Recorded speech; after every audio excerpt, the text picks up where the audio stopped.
Srimati Snehagini Churia, a strong leader from Western Odisha, who has served in our ministry, in the Biju Janata Dal ministry in the past, and has also served in many important portfolios and issues.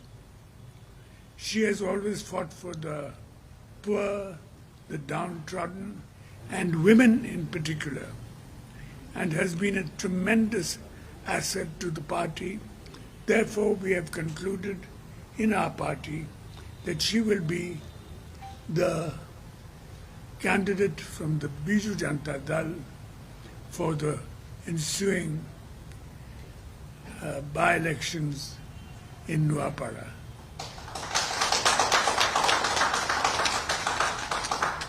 I congratulate her with all my heart for the past many good works that she has done for the people of our state, particularly the poor people and the women, and we will all be there to support her.